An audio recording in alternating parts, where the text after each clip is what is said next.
تعزیہ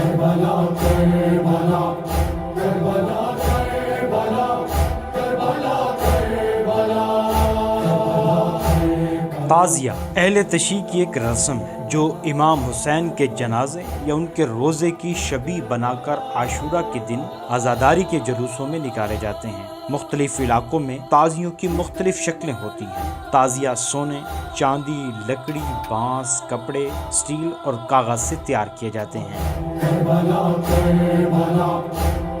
برِ صغیر پاک و ہند میں تعزیے کی تاریخ 600 سال پرانی ہے۔ امیر تیمور نے برِ صغیر میں تعزیے کی بنیاد رکھی۔ اودھ کا 52 ڈنڈوں کا تعزیہ، لکھنؤ کا آصفی امام بارگاہ کا تعزیہ، لاہور کا گامے شاہ، ملتان کا استاد شاگرد برِ صغیر کے مشہور تعزیوں میں شامل ہیں۔ تاریخ یہ ہے جی، یہ پاکستان میں ملتان میں یہ 1835 میں عزاداری کا سلسلہ شروع ہوا تھا۔ یہ ہماری اس وقت زیارت تیار ہوئی تھی ہمارے بزرگوں سے۔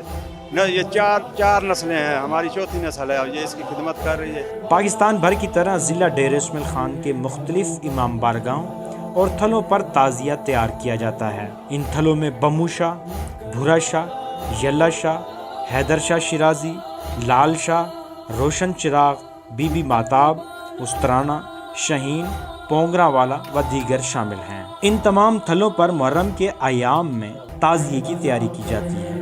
بمو شاہ تھلے پر تیار ہونے والا تعزیہ امام حسین قدیم تعزیوں میں شامل ہوتا ہے۔ اس تعزیے کو 100 سال ہو چکا ہے بنے ہوئے۔ یہ میرے والد کا ہاتھ کا بنا ہوا ہے۔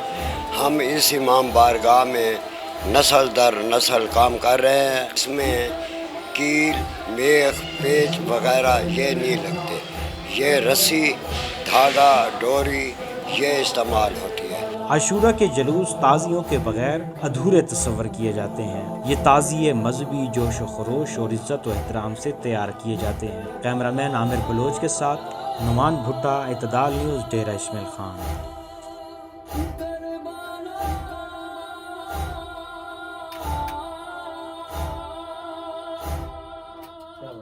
محرم الحرام کے پرسوز لمحات اعتدال نیوز کے ساتھ۔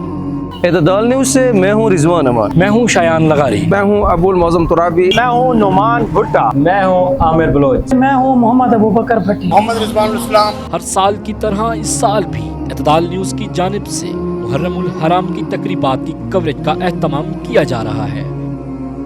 اعتدال نیوز کی کوشش ہوگی کہ اس ماہ مقدس کے ہر لمحے کی رپورٹ آپ کی خدمت میں پیش کی جائے۔ ذاکرین کی محافل، علم کی تقریب، ذوالجناح کا جلوس، عزاداران کا اظہار غم۔ ہر سال کی طرح اس سال بھی محرم الحرام کے حوالے سے اپڈیٹ رہنے کے لیے جڑے رہیے ہمارے ساتھ۔ سب کچھ اعتدال نیوز پہ۔